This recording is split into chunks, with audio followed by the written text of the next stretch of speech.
जब जब हमारे वैज्ञानिकों को ये लगता है कि उन्होंने इस ब्रह्मांड की पहेलियों को हल करना शुरू कर दिया है, या ये ब्रह्मांड काम कैसे करता है इस चीज को उन्होंने समझना शुरू कर दिया है, तभी ब्रह्मांड एक नया दांव खेलता है और एक नए रहस्य को, नई पहेली को हमारे सामने लाकर रख देता है। और ऐसे ही ब्रह्मांड की बहुत सारी पहेलियों में से एक है इस ब्रह्मांड के बहुत ही विचित्र, बहुत ही अजीब या फिर बहुत ही खतरनाक कहे जाने वाले ग्रह। तो दोस्तों, स्वागत है आपका द नॉलेज में। मैं हूँ हितेश गिरी गोसाई और आप है एक हेल्दी ज्ञान से भरे चैनल द नॉलेज पर। और आज के इस वीडियो में हम जानेंगे ब्रह्मांड के सबसे विचित्र, सबसे अजीब और सबसे खतरनाक ग्रहों के बारे में, जो इस ब्रह्मांड की सबसे बड़ी पहेली बने हुए है। तो चले शुरुआत करते हैं हमेशा गायब रहने वाले एक अदृश्य ग्रह से, केपलर 1b।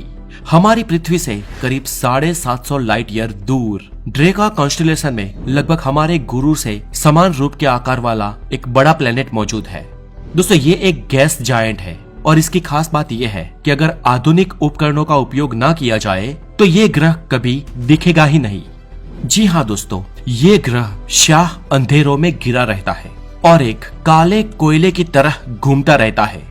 दोस्तों, आमतौर पर जब भी किसी तारे का प्रकाश किसी ग्रह पर पड़ता है तो दूर से भी वो ग्रह तारे की तरह चमकता दिखाई देता है। वो ग्रह रोशनी को रिफ्लेक्ट जरूर करता है, लेकिन इस ग्रह की खास बात यह है कि वो अपने तारे से आने वाली पूरी 100% रोशनी को एब्जॉर्ब कर लेता है।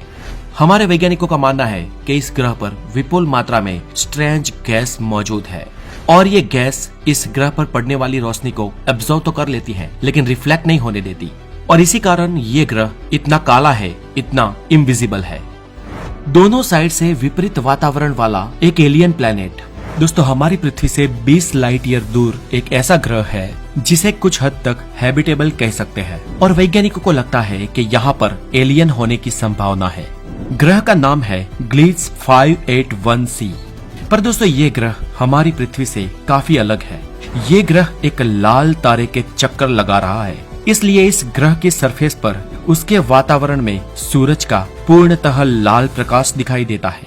और सबसे इंटरेस्टिंग, सबसे हैरान करने वाली बात यह है कि ये ग्रह खुद की दूरी पर नहीं घूम रहा है, इसलिए अपने तारे के चक्कर लगाने के टाइम इस ग्रह का एक हिस्सा हमेशा अपने मातृ तारे की ओर रहता है और आधा हिस्सा ब्लैक, डार्क या अंधेरे में रहता है। इसे टाइडली लॉक प्लेनेट कहते हैं और इसीलिए इस ग्रह पर आधे हिस्से में हमेशा के लिए दिन रहता है और आधे हिस्से में हमेशा के लिए रात बनी रहती है। और इस वजह से इसका जो हिस्सा तारे के सामने रहता है उस पर इतनी गर्मी बनी रहती है कि किसी भी जीव को पल में जलाकर खाक कर दे, और डार्क हिस्से में इतनी ठंड रहती है कि वो किसी भी जीव को जमा दे। तो दोस्तों, अब आप ये सोचोगे कि इस पर जीवन कैसे पॉसिबल है। हमारे वैज्ञानिक ऐसा कैसे कह सकते हैं कि इस ग्रह पर एलियन की मौजूदगी हो सकती है।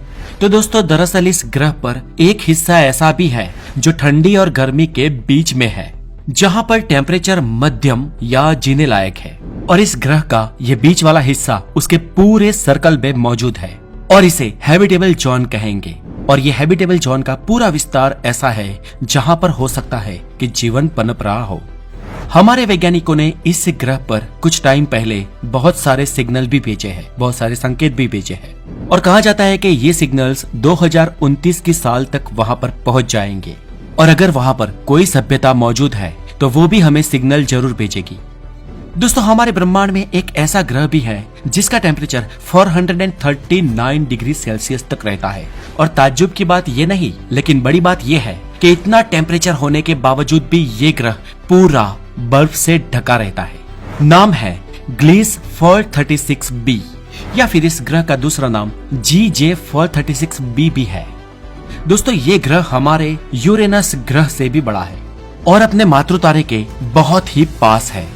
ये ग्रह अपने मातृ तारे से बहुत ही ज्यादा पास है, मतलब हमारे सूरज और उसके सबसे नजदीकी ग्रह मर्क्यूरी के अंतर से भी 15 टाइम्स ज्यादा पास। और इस ग्रह की सबसे खास बात यही है कि यहाँ के प्लस 439 डिग्री सेल्सियस के तापमान के बावजूद भी यहाँ पर ठंडी बर्फ जमी रहती है और ये ग्रह बर्फ की मोटी पपड़ी से ढका हुआ है। अब इतनी गर्मी और इतना बर्फ, आखिर इन दोनों का तालमेल कैसे हो पाया? दोस्तों, हम में से कोई भी ये समझ सकता है, जो भी थोड़ी बहुत साइंस जानता हो, कि इतने ज्यादा तापमान में कभी बर्फ रह ही नहीं सकती। पारा 0 डिग्री सेल्सियस से थोड़ा ऊपर जाए कि बर्फ पिघलना शुरू हो जाती है। लेकिन दोस्तों यहाँ पर हमारी केमिस्ट्री की नॉलेज थोड़ी गड़बड़ हो जाती है। आपको याद रहे कि बर्फ तभी बन पाती है जबकि लिक्विड के मॉलिक्यूल्स एक दूसरे के पास आकर एक बॉन्ड के समान जुड़ नहीं जाते, और मॉलिक्यूल्स एक दूसरे के पास तभी आते हैं जब तापमान बहुत ही कम हो या फिर जबरन प्रेशर देकर उन मॉलिक्यूल्स को करीब लाया जा रहा हो। अब इस ग्रह का दोस्तों एटमॉस्फेरिक प्रेशर इतना ज्यादा है कि कार्बन मोनोक्साइड में से ऑक्सीजन टूटकर अलग हो जाती है और 2 हाइड्रोजन एटम्स के साथ H2O मॉलिक्यूल्स बना देती है। और इस ग्रह के तापमान का हाई टेम्परेचर H2O के मॉलिक्यूल्स को कंप्रेस कर देता है, और इसी वजह से 439 डिग्री सेल्सियस में भी यहाँ पर पानी बर्फ के रूप में ही रहता है। 3 सूरज वाला ग्रह। दोस्तों हम रोज सूर्योदय और सूर्यास्त देखते हैं, और ऐसा दिन में एक ही बार होता है क्योंकि हमारे पास एक ही सूरज है।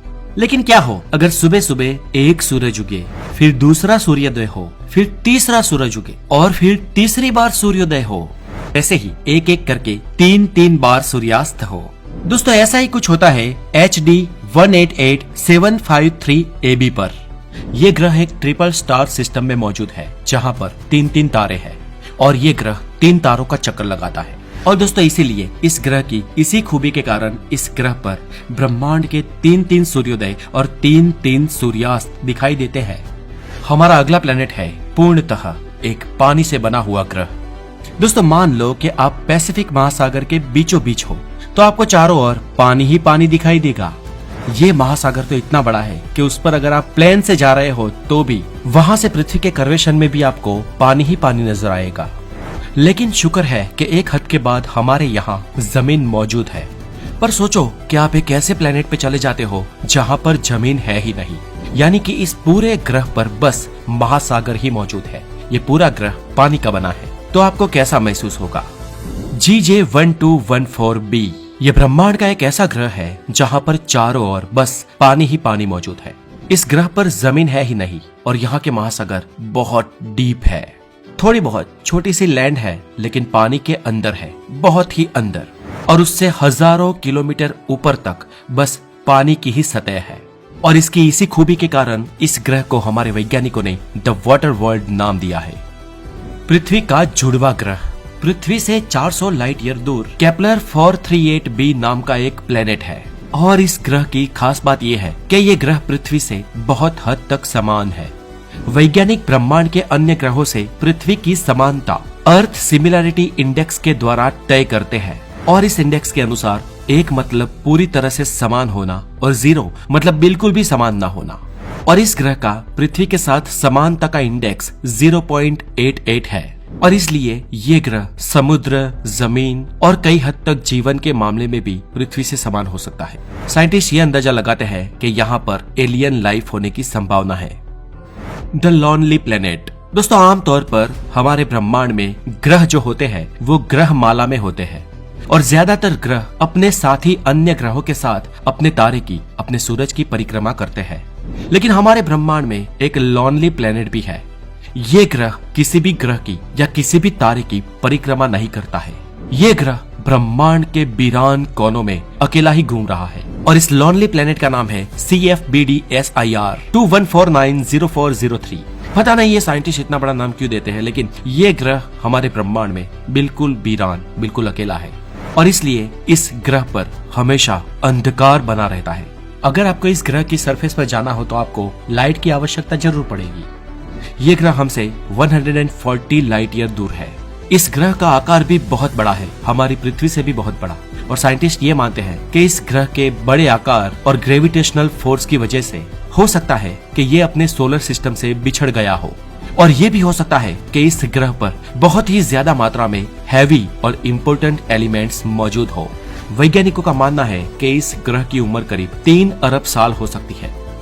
दोस्तों इस वाले की उम्र तो बस 3 अरब साल थी, लेकिन हमारे ब्रह्मांड में एक ऐसा भी प्लेनेट है जिसकी उम्र करीब 13 अरब साल से भी ज्यादा मानी जाती है। नाम है PSR B162026b। हबल ने हमें दिखाया कि हमारी गैलेक्सी के छोर पर एक ऐसा ग्रह भी है जिसकी उम्र करीब 13 अरब वर्ष है। मतलब ये ब्रह्मांड की उम्र से बस थोड़ा ही छोटा है। इस ग्रह का जन्म ब्रह्मांड के जन्म से कुछ ही समय बाद हुआ था।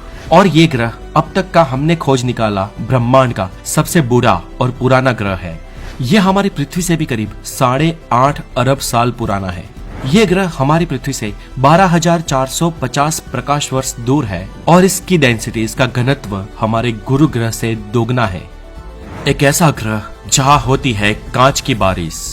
दोस्तों, हमारे ब्रह्मांड में एक ऐसा भी प्लेनेट है जहाँ पर कांच की बारिश होती है। जी हाँ, कांच के बड़े बड़े टुकड़े गिरते हैं वहां पर। HD 1897 733b ये ग्रह हमारी पृथ्वी से महज 63 लाइट ईयर दूर है, पर इतना खतरनाक है कि वहां पर कोई टेक नहीं सकता। वहां पर कांच की बारिश गिरती है। अब ऐसा इसलिए होता है क्योंकि वास्तव में इस ग्रह का एटमॉस्फेयर सिलिका के पार्टिकल्स से बना है और यही पार्टिकल्स इस ग्रह पर कांच जितनी तीक्ष्ण बारिश करने के लिए जवाबदार है। दोस्तों, इतना ही नहीं, इस ग्रह पर हवा भी ऑलमोस्ट 8,500 किलोमीटर पर आवर की रफ्तार से बहती है। और दोस्तों, आपको बता दूं कि ये स्पीड सुपरसोनिक स्पीड यानी कि साउंड की स्पीड से भी बहुत ज्यादा है ना ये ग्रह अनबिलीवेबल। सोचो जरा, आप एक ऐसे प्लेनेट पे हो जहाँ पर बारिश कांच के रूप में गिर रही है और वो भी सुपरसोनिक स्पीड से भी फास्ट। भाई, इसे तो सोचने से ही कपकपी छूट जाती है। इस ग्रह को उसके नजदीकी स्पेस में आउटर एटमॉस्फेयर से देखा जाए तो ये ग्रह बहुत ही खूबसूरत दिखेगा, लेकिन ये अंदर से बहुत ही खतरनाक है और इसका टेम्परेचर भी करीब +900 डिग्री सेल्सियस तक रहता है। अगर आपको ब्रह्मांड में होने वाले कांच की बारिश से ताज्जुब हुआ है तो इससे भी बड़ा अजूबा है ब्रह्मांड में, जहाँ पर होती है पत्थरों की बारिश। कोरोट 7b। दोस्तों, ये हमारी पृथ्वी से सिर्फ 489 प्रकाश वर्ष दूर ये एक ऐसा प्लेनेट है जहाँ पर बारिश पानी की नहीं, सिलिकॉन की नहीं, कांच की नहीं, लेकिन पत्थरों की बारिश गिरती है। जी हाँ दोस्तों, इस ग्रह पर बारिश के रूप में पत्थर बरसते हैं क्योंकि यहाँ का टेम्परेचर 1900 से 2900 डिग्री सेल्सियस तक रहता है। और दोस्तों, इतना ज्यादा टेम्परेचर होने की वजह से यहाँ के डस्ट पार्टिकल, पत्थर और खड़क भाप में बदल जाते हैं। और जब टेम्परेचर 1900 डिग्री से कम होता है यानी कि टेम्परेचर गिरता है, तब ये भाप में बदले हुए रॉक्स के पार्टिकल मैग्मा का रूप धारण कर लेते हैं और नीचे आने लगते हैं। और नीचे गिरते वक्त टेम्परेचर के कम होने की वजह से वो फिर से रॉक्स या पत्थर का रूप धारण कर लेते हैं और ऐसे इस ग्रह पर पत्थर की बारिश होती है। तो फ्रेंड्स, आज के लिए इतना ही। ये वीडियो आपको कैसी लगी और किस ग्रह ने आपको सबसे ज्यादा चौंकाया, हमें कमेंट बॉक्स में जरूर बताएं। और अपना बहुत सारा ध्यान रखें। आगे मिलेंगे एक ऐसे ही हेल्दी नॉलेजेबल वीडियो के साथ। Have a wonderful day, take care.